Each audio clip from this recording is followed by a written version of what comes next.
Ça fait 4 ans que je suis social media manager et je suis la première à dire que le scroll, ça peut vraiment être une habitude super toxique. En soi, la création de contenu en tant que telle, elle est pas toxique. C'est plutôt tout ce qu'il y a autour. Parce qu'en vrai, créer, c'est génial. Moi, j'adore pouvoir me poser là, vous parler, créer des choses, venir mettre toute la joie, la vibe, les sons, les lumières, etc., qui vont faire qu'une vidéo va être géniale. Moi, personnellement, c'est ça qui me fait vibrer.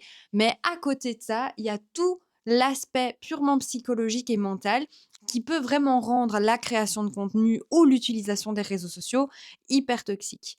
On va se dire: «Ouais, mais pourquoi est-ce que j'ai pas fait autant de vues? Oh, mais purée, elle, son outfit, il lui va trop bien». Bref, toute cette comparaison un peu malsaine qui devrait pas y avoir lieu et pourtant, bah, on est humain, donc forcément se comparer, on le fait tous et toutes. Mais pour certains, ça peut arriver à un certain point où ça en devient vraiment problématique. Et je te dis ça alors que les réseaux sociaux et scroller, ça fait techniquement partie de mes missions au quotidien dans mon job. Donc clairement, ça vient de quelqu'un qui a une relation avec les réseaux sociaux qui est assez particulière quand même, hein. Mais justement, c'est là où je veux en venir. Le scroll, il est pas problématique en soi, il est problématique quand ça devient vraiment un automatisme qui t'apporte plus aucune plus-value et qui, au contraire, en fait, te descend complètement mentalement. Et moi, je vais pas te mentir, ça m'est déjà arrivé de tomber dans cette boucle infernale du scroll et je m'en suis rendu compte parce que j'étais, surchargée de travail. Donc je scrollais pour mes clients, je scrollais pour moi jusqu'au moment où j'en suis arrivée où si j'avais pas mon téléphone en main avec une vidéo qui tournait en boucle, j'avais comme un manque.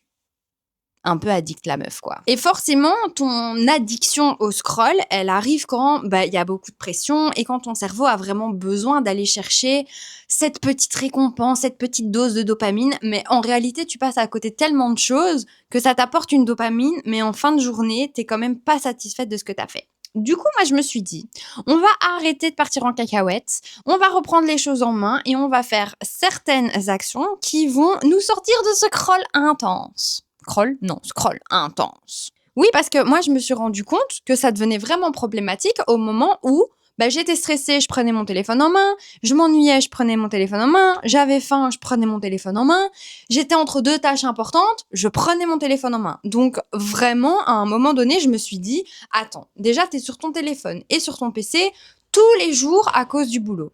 Là, on arrive à un stade où tu profites même plus des moments de la vie parce que tu as ton téléphone en main. Et je me suis dit, ça, c'est hors de question, ma belle. On n'a qu'une vie, ça, c'est hors de question. Donc, j'ai mis ces petites actions en place pour pouvoir remettre un peu d'équilibre dans tout ça. Et comme beaucoup, j'ai profité de l'arrivée de l'été pour pouvoir mettre en place ces petites routines parce que je me suis dit, les clients vont être un peu moins sur mon dos, les réseaux sociaux en tant que tels diminuent un petit peu le rythme, donc ça va être hyper cool et tout. Et surtout, j'ai eu la chance que ma sœur partait en vacances. Et en fait, c'est à ce moment-là où je me suis dit, si je rejoins ma sœur en Bretagne, c'est hors de question que je montre cet exemple à mes neveux et nièces, que je suis sur mon téléphone moi-même, que je scrolle toute la journée, etc. Alors attention, j'ai pas forcément réduit mon temps d'écran, mais j'avais très envie de quitter ce passage de vidéo inutile 24 heures sur 24, tu vois. Donc, tu l'as compris, la première chose que j'ai faite pour pouvoir décrocher à max, c'est tout plaquer, prendre mon volant et me casser en Bretagne pour rejoindre ma sœur. Tout ça, juste pour respirer, et tu l'as compris, le premier truc, moi, qui m'a motivée, c'est en fait de retrouver ma petite tribu, mon petit noyau personnel, et vraiment ces personnes que que j'aime tellement et avec qui, en fait, j'avais vraiment envie de passer du temps et du temps de qualité et surtout de montrer aussi le bon exemple puisque les enfants sont quand même encore petits. Donc, c'était clair que, voilà quoi, il fallait que ça suive. Du coup, pendant ces micro-vacances, j'ai vraiment déconnecté. Je prenais très peu mon téléphone, hormis messages à mon chéri, etc. Mais j'ai aussi décidé d'utiliser mon téléphone autrement. Donc déjà, je ne l'utilisais plus que pour le moyen de contact, faire des petites photos de la famille et écouter de la musique. Pourquoi la musique elle est importante? Parce que pour moi, la musique accompagne souvent une activité que je faisais beaucoup avant, lire. Et en fait, j'ai pris un bouquin que j'ai commandé sur Vinted et j'ai décidé de l'emporter avec et de me remettre à lire une fois arrivée en Bretagne. Donc j'ai vraiment commencé ce gros livre de 400 pages une fois que j'étais là-bas. Ça a été quelque chose pour moi d'hyper salvateur, la lecture en tant que telle, parce que forcément, ça m'a ravivé beaucoup de bons souvenirs de quand j'étais plus jeune et je crois que ça a vraiment déclenché ce quelque chose chez moi où, OK, en fait, maintenant, si j'ai envie de déconnecter, c'est pas grave, juste je lis. J'avoue que ma relation avec la lecture, elle est assez, particulière parce que j'ai toujours beaucoup lu. Je lisais quand j'étais très jeune, je lisais en secondaire, des fois même au lieu de me mettre avec mes copines, je m'asseyais sur un banc et je lisais parce que j'avais pas envie d'interrompre ma lecture. J'ai lu ado jusqu'à ce que, je décide de faire des études de romane, littérature française et espagnole du coup, et où je me suis rendu compte avec le temps que la surcharge de lecture m'avait vraiment fait perdre l'amour que j'avais pour la lecture. D'autant plus que la littérature, à mon sens, a un rôle très politique. Donc la littérature classique a un rôle qui est très politique. Et donc, je ne savais plus lire sans avoir le contexte derrière. Et forcément, avec l'UNIF, tout ce qui était des lectures un peu plus fictionnelles, un peu plus dans la passion et dans des mondes qui ne se veulent pas réels, c'est éloigné et c'est vrai que ici j'ai vraiment repris cette lecture qui pour moi est plus de l'ordre de l'émotionnel et du divertissant par rapport à la lecture de la littérature française classique par exemple. Finalement, il m'aura fallu ce point de retour pour que j'y retourne et ça m'a fait énormément de bien. C'est redevenu un véritable échappatoire et donc maintenant quand vraiment je sais plus quoi faire, je lis. Basta. Et puis, au-delà de la lecture, je trouve qu'il y a toute cette préparation à la lecture qui est hyper intéressante, un peu comme quand tu te prépares à créer du contenu finalement. Tu te mets en position, tu prépares tes lumières, tu relis un petit peu la page d'avant. Enfin, c'est tout un monde qui fait que tu te détends. Enfin voilà, moi je mets ma lumière tamisée, je mets un petit peu de parfum d'ambiance, et puis après j'ai mon petit chien qui me rejoint, qui se pose entre mes jambes, et voilà, c'est parti quoi.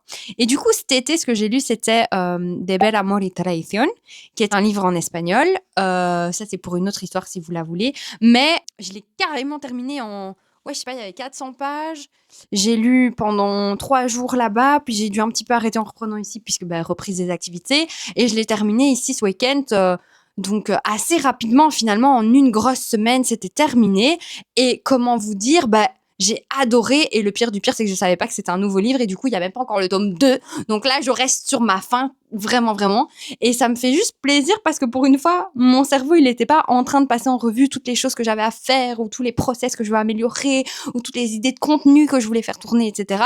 Et ça m'a vraiment permis même de me soulager à un point incroyable. Et ça a été un plaisir de vivre cette histoire qui n'était pas la mienne, mais dans laquelle j'étais clairement trop investie.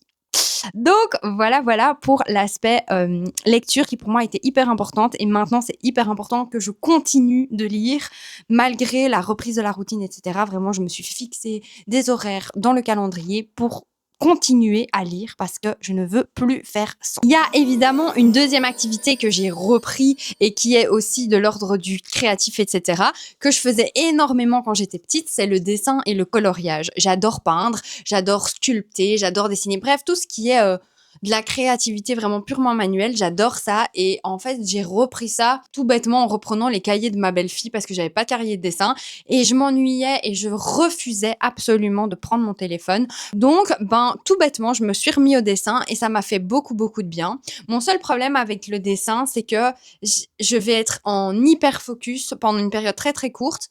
Et puis, en fait, après, je vais me lasser. Donc, ça va devenir beaucoup plus compliqué pour moi d'aller vraiment chercher cette détente dans le dessin. Je pourrais pas dessiner pendant des heures. Par contre, je pourrais peindre pendant des heures. Peindre pendant 3-4 heures le soir, etc. pour terminer ma toile, ça me dérange pas. Mais c'est vrai que le dessin, un peu moins. Mais par rapport à la peinture, il y a moins de préparation et il y a moins de rangement. Donc, en fait, l'un dans l'autre, ça me permet de m'évader sur une très courte période et surtout, ça m'empêche en fait de retourner vers mon téléphone alors que j'ai strictement rien à faire dessus. Et ça, c'est cool. Et c'est OK. Et finalement, puisque j'ai un cerveau qui part dans tous les sens et que l'air de rien, j'ai besoin que mon cerveau tourne pour être heureuse. Et c'est pour ça qu'en fait, le scroll pour moi est vraiment compliqué parce que ça permet de garder mon cerveau éveillé.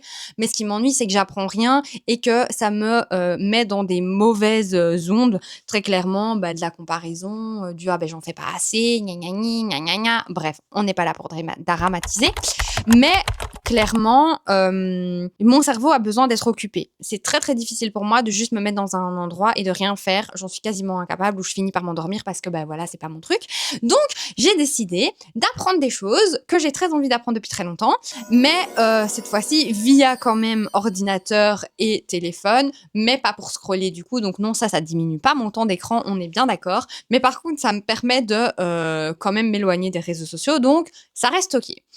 Ici, je me suis lancée sur Duolingo pour 3 choses. Alors, j'ai repris des cours de maths parce que je me dis qu'avec le temps, je n'exerce plus du tout les maths et je trouve ça hyper dommage d'avoir dû passer 12 putains d'années à l'école à apprendre des trucs qui me serviront jamais pour chez le boulanger et de les oublier alors que pendant 12 années, ça m'a stressée à mort. Donc oui, j'ai décidé d'y retourner. Pour l'instant, c'est très, très basique, mais j'aimerais bien, voilà, retourner vers des niveaux un petit peu plus compliqués juste pour, voilà, entraîner mon cerveau.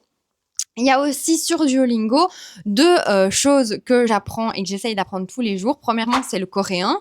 Donc c'est une langue pour moi qui est à la fois très particulière parce que très différente du français ou des langues latines. Vous l'avez compris, je parle déjà espagnol. Donc voilà, français, espagnol, j'étais très bonne en latin à l'école. Toute cette grammaire-là, cette syntaxe-là, finalement, est assez proche l'une des autres. Et donc, ce qui fait que pour moi, c'est facile. Et là, en fait, où c'est un vrai challenge et c'est ça qui me garde en éveil, c'est que le coréen, c'est une grammaire qui se veut totalement différente. Et j'adore, évidemment, tout ce qui est K-drama, etc. Je suis pas trop dans la K-pop, bien que je crois que c'est parce que je m'y suis jamais vraiment intéressée, mais que les sons doivent pas me déranger en tant que tels. Et je trouvais ça hyper intéressant, en fait, de pouvoir regarder une série en coréen, de comprendre les expressions, de comprendre aussi la façon dont ils le disent, les émotions, etc. Bref, vraiment, la langue en tant que telle, liée à la culture coréenne, m'intriguait énormément. Et du coup, voilà, je me suis lancée avec Duolingo. Donc, pour l'instant, j'en suis qu'au tout début. Je suis pas encore capable de connaître des termes ou des expressions en tant que telles. Mais voilà, je reconnais des mots. Bien sûr que non, je suis pas capable de regarder un épisode de K-drama toute seule, sans sous-titres. Ça, c'est impossible. Mais le but, c'est d'évoluer et de garder ce cerveau bien entraîné pour éviter de retourner vers ces vices digitaux. Et alors, la deuxième chose que j'avais hyper envie d'apprendre, et en fait, ça, c'est surtout grâce à mon neveu qui joue aux échecs, il adore ça. Et moi, de mon côté, en fait, je jouais aux dames avec mon papa, mais personne n'avait jamais pris le temps de m'apprendre le jeu d'échecs. Et puis, j'adorais la série Jeux de dames, etc. Enfin, tout ce qui est lié aux échecs, c'est un monde qui me fascine parce que je sais que c'est un jeu qui est hyper mental, hyper cérébral, hyper stratégique aussi. Donc, c'est pas juste un bête jeu où c'est le destin qui décide de ton sort, quoi. Et donc, je sais pas, il y a quelque chose dans ce jeu qui me passionne. Et avec Duolingo, j'ai décidé du coup je vous jure que cette vidéo elle est pas sponsor Duolingo, hein. Je paye tout à mes frais d'ailleurs s'il passe par là, mais je crois pas que l'oiseau vert me fera ce plaisir. Mais du coup ouais, j'ai décidé d'apprendre le jeu d'échecs et donc ça c'est encore quelque chose que, comme pour le coréen finalement c'est tout récent, donc je dois continuer à le faire. Mais rien que le fait de me dire que j'apprends et que je vais pas mourir bête et qu'en fait j'ai passer ce cap d'aller vers quelque chose qui était complètement inconnu et qui en fait à l'heure d'aujourd'hui il est un petit peu moins, même si je suis pas experte, maintenant je comprends. Et même si je suis pas experte, il y a des choses où je me dis ah mais ok c'est ça qu'on a voulu dire dans telle série, ah mais ok c'est ça qu'on a voulu dire comme ça. Et en fait moi ça c'est ce qui m'épanouit. Je sais pas rester un jour sans apprendre quelque chose. Ça fait assez longtemps déjà. Mais c'est vrai que ici le fait d'avoir repris par exemple le coréen ou d'avoir commencé les échecs, ça a vraiment été pas salvateur, mais ça a vraiment été une petite routine le soir par exemple, ou quand je suis très fatiguée, que j'ai très envie de scroller parce que du coup mon cerveau cherche quelque chose pour l'occuper, mais au moindre effort, et je me dis mais non en fait, tu sais quoi, viens on va se faire une petite partie d'échecs et tout, et en fait c'est beaucoup plus sympa et beaucoup plus épanouissant. Donc voilà par rapport à tout ça. Et puis, comme je vous le disais, du coup, c'est pas du tout une routine anti-écran. Ça, de toute façon, je crois pas qu'avec mon métier, je saurais y arriver. Je vous dis, moi, en tant que community manager, je passe ma vie à faire des stories, je passe ma vie à faire des posts, je passe ma vie à chercher des trends, à chercher ce qui est en tendance pour le moment, etc. Donc, le but, c'était pas d'être dans de l'anti-écran. Le but, c'était vraiment d'être en dehors du mauvais scroll. Et ça m'a fait un bien fou parce que comment vous dire que je suis revenue avec plein d'idées. Cette vidéo YouTube, typiquement, elle découle de tout ce process. Je suis revenue avec une folie créative de y aller, de tout balancer, etc.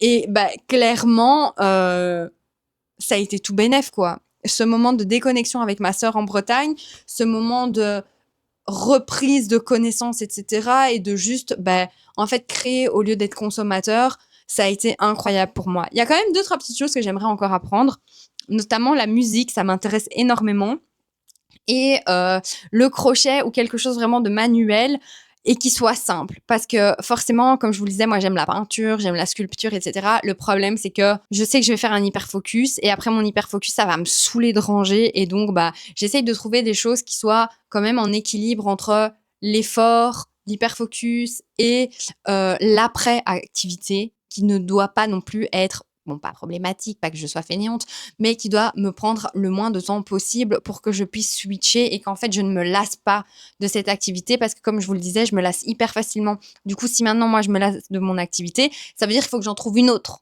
À un moment donné, on va arrêter parce qu'on va tout commencer, on va jamais rien finir. Donc, clairement, si j'arrive à trouver des activités qui se rangent facilement ou que c'est vite fini une fois que j'ai décidé que ce soit fini, ça va me permettre de les garder beaucoup plus longtemps dans le temps et de réussir à m'éloigner de ce scroll incroyable et de continuer à avoir cette fougue pour la création.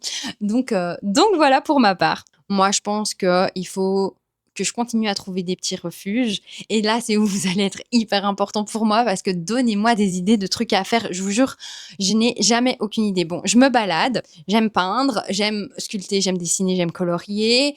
Vous l'avez compris, je fais de la création de contenu, mais ça rentre plus dans la case boulot. J'aime lire. Voilà, donnez-moi des trucs. Qu'est-ce que vous faites qui ne nécessitent aucun écran et où toutes les notifications peuvent vraiment être coupées? Je veux vraiment, vraiment savoir. Allez, à la prochaine!